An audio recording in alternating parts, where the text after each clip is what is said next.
ఈ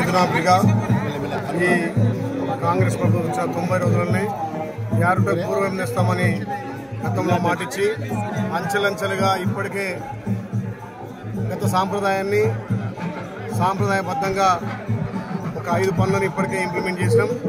మొదటగా ఆటోలను గుట్టపైకి ఎక్కించి భక్తులకు ఇబ్బంది లేకుండా కొండ మీద ఉన్నటువంటి వాళ్ళకు జీవనోపాధి కల్పించుకుంటూ భక్తులకు ఎక్కడ కూడా అసౌకర్యం లేకుండా ఆటో కార్మికులకు అసౌకర్యం లేకుండా ఆటోలను అనుమతించడం జరిగింది. రెండవది కొబ్బరికాయలు కూడా ప్రతి భక్తుడు మొక్కు తీర్చుకునే విధంగా అది కూడా స్టార్ట్ చేసినాం.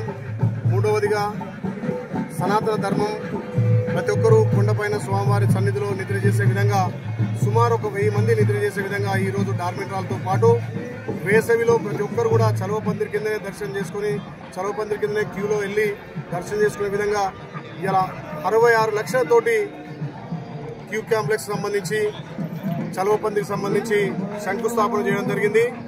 బ్రహ్మోత్సవాలు కూడా అంగరంగ వైభవంగా పాత సాంప్రదాయాల ప్రకారం వాస్తు ప్రకారం ఇక్కడ కళ్యాణ మండపాన్ని కూడా మార్చి సుమారు ఒక 10,000 మంది కళ్యాణం తిలకించే విధంగా ఏర్పాట్లు కూడా చేయడం జరిగింది.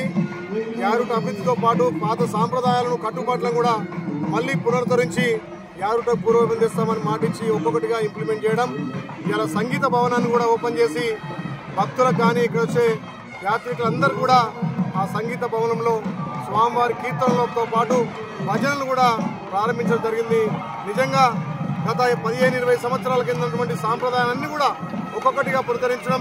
గౌరవ ముఖ్యమంత్రి మొన్న వచ్చి ఈ యారుటకు ప్రత్యేకంగా నిధులు ఇస్తారని మాట ఇవ్వడం, ఎండోమెంట్ మినిస్టర్ గారు కొండ సురేఖ గారు, ఈ ప్రాంత అభివృద్ధి దాత ఆర్ఎండ్బి మినిస్టర్ కోమటిరెడ్డి వెంకరెడ్డి గారి సహకారంతో, జిల్లా మంత్రుల సహకారంతో, తుమ్మల నాగేశ్వరరావు గారి సహకారంతో, పెద్ద ఉత్తమ్ కుమార్ రెడ్డి సహకారంతో యారుటను పూర్వం తెచ్చి అన్ని అభివృద్ధిగా ముందుకు పోతున్నాం. కాబట్టి ఇవాళ డార్మెంట్లతో పాటు సంగీత భవనాన్ని కూడా శంకుస్థాపన చేయడం జరిగింది, ప్రారంభించడం జరిగింది. అదేవిధంగా చలువ పందిర్లకు కూడా పర్మనెంట్ స్ట్రక్చర్గా ఇవాళనే ప్రారంభించడం. భక్తులు చాలా సంతోషంగా ఉన్నారు.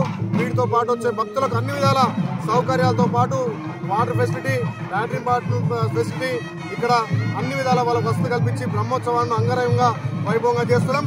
18వ తారీఖు కళ్యాణం, 19వ తారీఖు రథోత్సవం రాష్ట్ర నలుమూలల దేశముల నుంచి భక్తులు వచ్చి స్వామివారి ఆశీస్సులు తీసుకోవాల్సిందిగా మనం చేస్తున్నాం.